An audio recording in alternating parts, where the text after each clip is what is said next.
Well, hello there and welcome to a video where I'm going to share with you 3 new recipes that we, my husband, has been helping out to, cooked up recently. And it's the start of a new year, and for many of us we have goals to stick to our grocery budget and get better at meal planning, but still cook up interesting things. And these recipes that I'm going to share with you today are definitely very budget friendly, and it might be something you want to explore if you want to level up your game in the cooking section. So all the recipes, by the way, will be linked down below in the description box for you as you follow along today. So first up today is a recipe that my husband has cooked up a couple of times for us now, which is these beautiful chicken wings that he cooks on the barbecue. He has kind of made this recipe up, so I will link down below sort of the measurements or the seasonings that he uses for this and his notes of how to make them. But they turn out so good every time. You can make them a little bit more spicy if that's something you like. And to serve these ones up, I actually made a sauce on the side. So we had like it was sort of a yogurt, feta cheese kind of sauce. And it was really nice because the cheese, or you can do like a blue cheese dip if you wanted to as well, but it goes really, really well with these chicken wings. So again, really yummy recipe, not that hard to make. It does take a little bit of time at your barbecue, but I can highly recommend this. And we had this for several days for lunches. Okay, so dinner tonight is going to be pretty simple. I've got my oven preheating and I am going to get some potato wedges started. We're going to be cooking up some chicken drumsticks. I've got the recipe for this new recipe linked down below. So I found this on a channel that I really like, so I will link the recipe for that. But we're just going to use some minced garlic. I'm just trying to use this one up. Got Dijon and whole grain mustard, salt and pepper, some honey, some olive oil, and some corn flour, and that is going to be it. So we're going to start with the wedges because they're going to take a little bit longer in the oven and get everything going.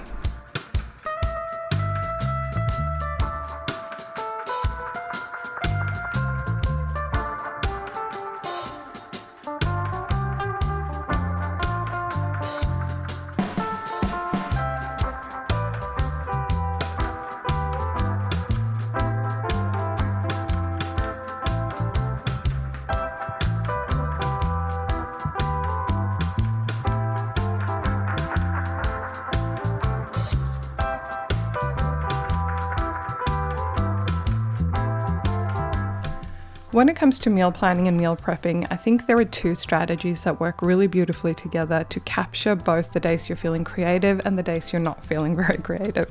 So one strategy for meal planning is to do exactly what we're doing in this video, finding some new recipes and ideally using up some of the things that you have. So I had mustard, I had honey, and I had chicken. So that's why I looked up this recipe and thought this would be a really great one to try. We love those flavors in this household, so I knew that this would be a cool one to try and modify for next time.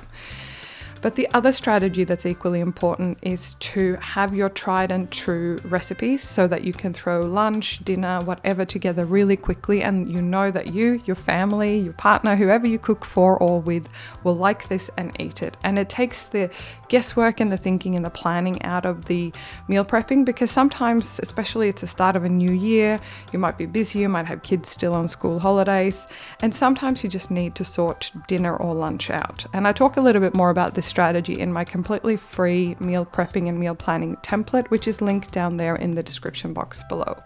But this is the thing, you know, not every week is going to be the same. And I do think it's important to note that I go through phases when I feel more creative and less creative. All these 3 recipes were actually cooked up within the space of a week, but sometimes it can go weeks between me trying a new recipe as well. So don't be too hard on yourself if you're not feeling overly creative in the kitchen at the moment. It's totally fine if you don't. Just work with whatever season you're in and do get creative as well. So even if you have your tried and true recipes, like I often share my quinoa salad in this channel, but I have made that with all sorts of variations. I've added chickpeas, I've added black beans, I've added cheese in the fridge that needs to be used up. I've served it on alongside of chicken that needs to be used up. So even if you have tried and true recipes, you can modify them as you go along as well. And like I said, there will be times when you're creative and there will be times when you're not.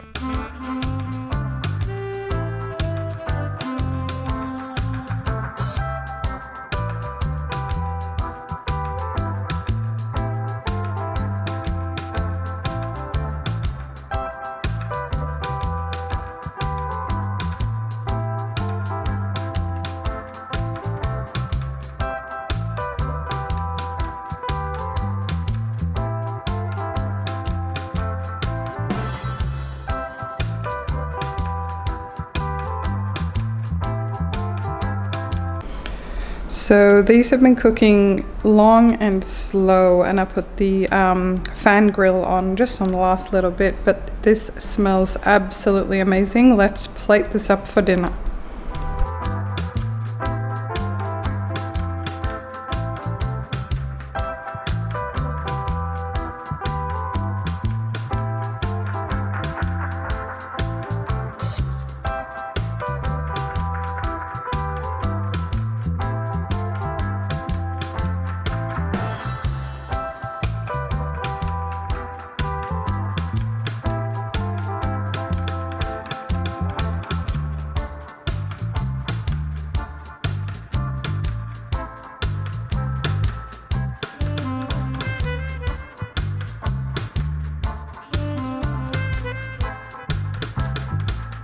So with the honey mustard chicken, we really enjoyed this. It worked out really well. I think you could easily serve this over rice. As you would have seen, I served mine with potato wedges, but you can kind of do whatever you like to go with it.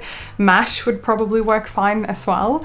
But the sauce was really, really beautiful. Now we like our chicken a little bit more crispy. So a modification I will make when I make this recipe again, by the way, totally recommend you try it out as it is.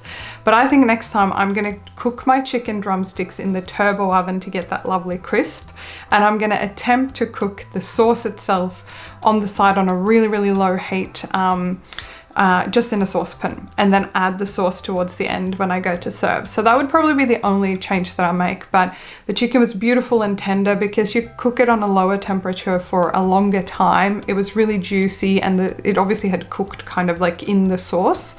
So if that's something that you like, it works really well. And the sauce was amazing. My husband literally, like as he was doing the dishes, sort of licked the pan with the sauce to get all the last little bits of it. So highly recommend that you try this recipe. And chicken drumsticks are usually really budget friendly, and I bet your kiddos, if you have kids in the family, young kids, they probably will like this flavor as well because it's not too overpowering.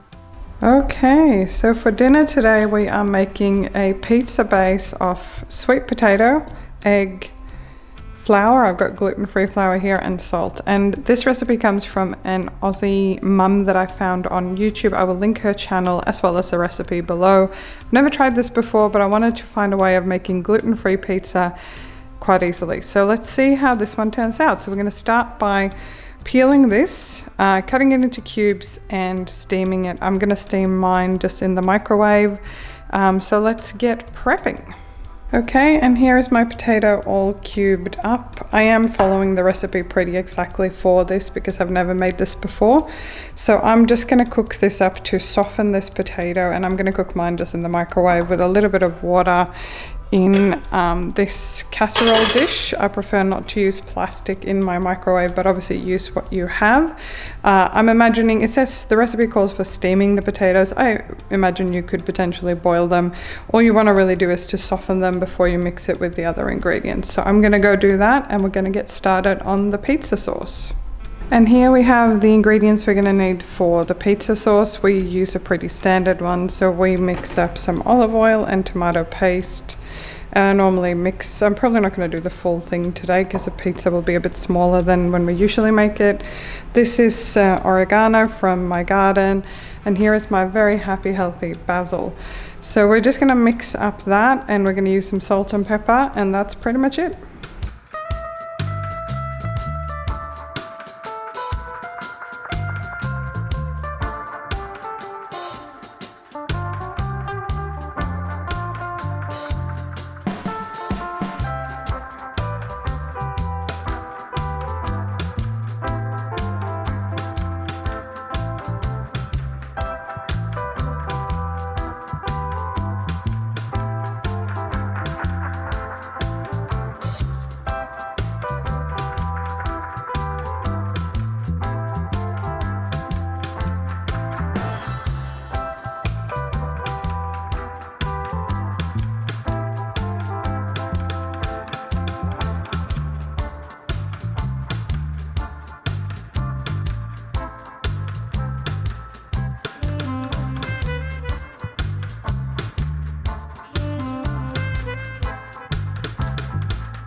So this is just a really simple base recipe. So you can add more oil, you can add more tomato. I think this will be about the right amount of sauce for the sheet pan that I'm using today.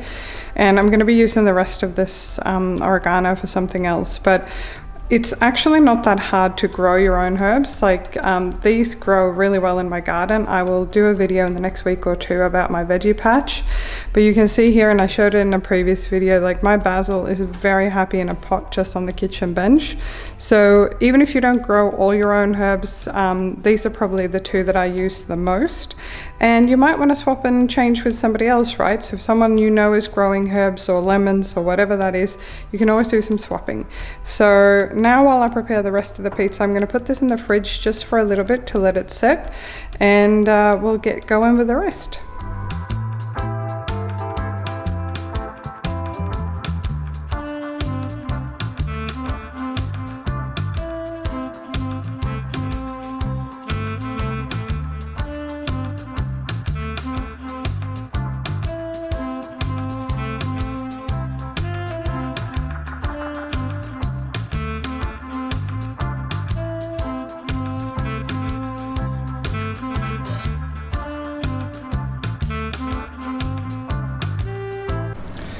Alright, so this is a pretty sticky dough, so I've just mixed up the ingredients as per the recipe, and again it will be linked below, but I think I may need a little bit of flour on my hands to get this onto my sheet pan.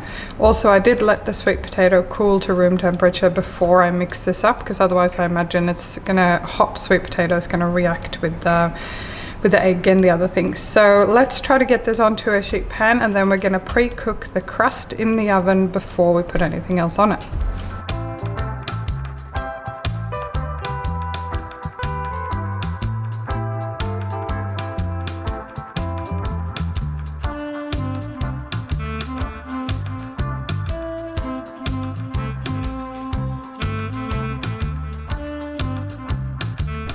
Alright, so that took a little bit of spreading out, but it's actually pretty nice and thin now, and we're going to put this in a preheated oven at 180 as per the recipe, and we're going to cook this for about 20 minutes.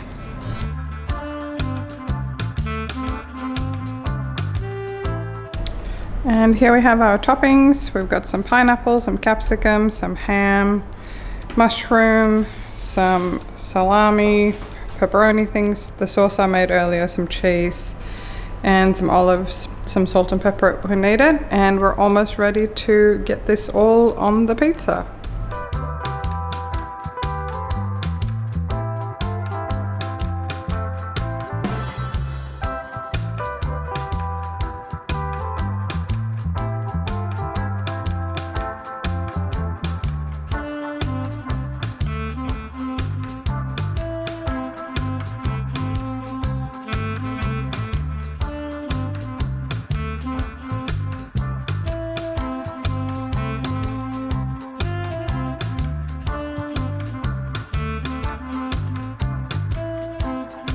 Now, a verdict on the pizza, it was so tasty. The base held together really well. I've done gluten-free bases before where they basically kind of pulverize and fall apart.